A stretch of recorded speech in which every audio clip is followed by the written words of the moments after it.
Assalamualaikum warahmatullahi wabarakatuh. Apa kabar kalian? Semoga kalian baik-baik saja dan tetap diberikan kesehatan oleh Allah Subhanahu wa taala. Bantu channel kami dengan cara subscribe dan tekan tombol lonceng kalian. Terima kasih. Semoga kisah ini bermanfaat. Ayah pura-pura lumpuh dan kedua putranya tidak mau mendukungnya. Menantunya yang miskin datang untuk merawatnya. Paman Li adalah orang yang pekerja keras. Pada masa itu, istri Paman Li melahirkan 2 putra dan seorang putri. Karena kehidupan yang sulit, istri Paman Li melarikan diri bersama pria lain. Setelah itu, Paman Li membesarkan 3 anaknya sendirian. Putrinya sudah dewasa, jadi Paman Li membiarkan putrinya putus sekolah lebih awal. Kemudian putrinya membantu pekerjaan Paman Li. Dengan bantuan putrinya, Paman Li bisa menyekolahkan kedua putranya.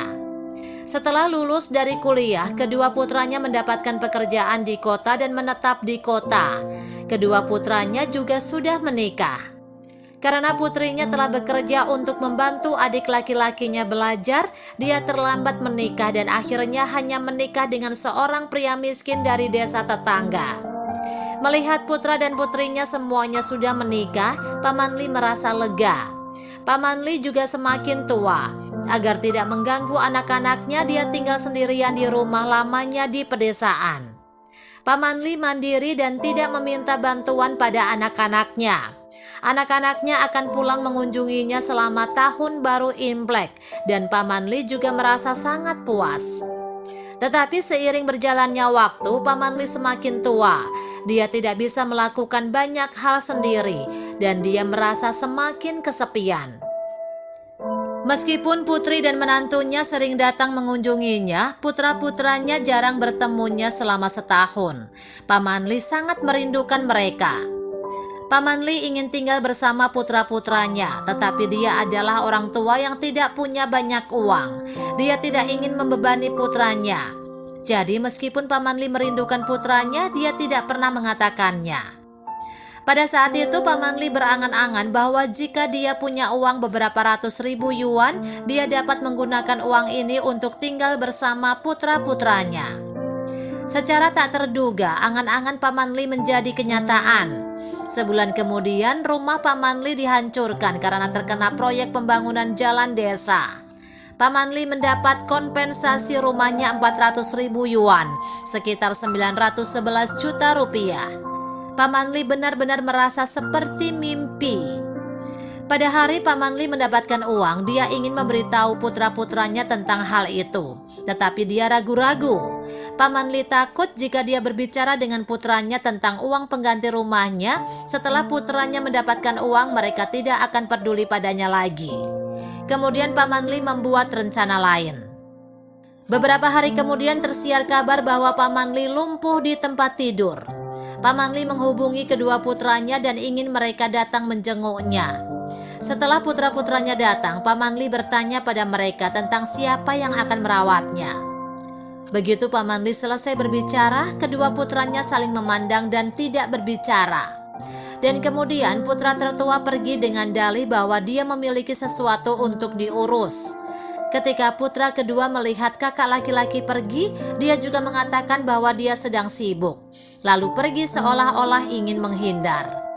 Kemudian Paman Li memanggil kedua putranya lagi, tetapi mereka tidak datang. Paman Li sedang berbaring di tempat tidur. Air mata tidak bisa berhenti mengalir dan hatinya sakit seperti tertusuk sembilu. Pada saat ini menantu laki-laki datang dengan sepeda roda 3 kecil. Melihat Paman Li yang sedih berbaring di tempat tidur, dia menghibur Paman Li dan berkata, "Ayah, jangan merasa sedih. Saudara ipar tidak menjagamu, aku akan menjagamu." Lili, putri Paman Li, meminta aku untuk datang menjemputmu. Ayah bisa tinggal di rumah kita di masa depan. Lili dan aku akan merawat ayah. Meskipun keluargaku miskin, selama aku punya makanan untuk dimakan, aku tidak akan membuat ayah kelaparan. Setelah berbicara, menantu laki-lakinya mengangkat Paman Li dan menempatkannya di atas sepeda roda 3-nya. Paman Li duduk diam, hatinya tergerak dan sekaligus merasa bersalah. Selama bertahun-tahun Paman Li selalu memandang rendah putri dan menantunya. Tetapi dia tidak menyangka mereka menjadi yang paling berbakti pada akhirnya. Ketika dia tiba di rumah menantu laki-lakinya telah menyiapkan makanan lezat untuk Paman Li. Sementara menantu laki-laki sedang memasak, Paman Li bangkit dari tempat tidur, lalu berjalan ke menantu laki-laki itu dan berkata kepadanya dengan air mata berlinang, "Menantu laki-lakiku, ayah maaf padamu dan Lili. Ayah tidak lumpuh, ayah hanya ingin menguji kalian.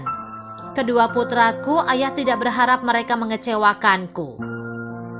Setelah berbicara, Paman Li mengeluarkan buku tabungan dari saku jaketnya dan berkata kepada menantunya, "Kamu ambil buku tabungan ini, isinya 400.000 yuan.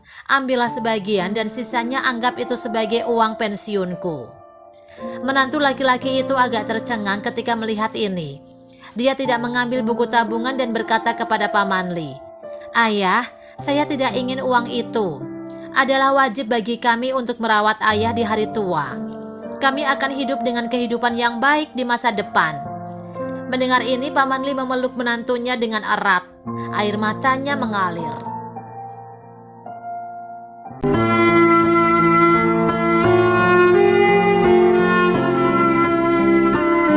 Assalamualaikum warahmatullahi wabarakatuh. Apa kabar kalian? Semoga kalian baik-baik saja dan tetap diberikan kesehatan oleh Allah Subhanahu wa Ta'ala. Bantu channel kami dengan cara subscribe dan tekan tombol lonceng kalian. Terima kasih. Semoga kisah ini bermanfaat.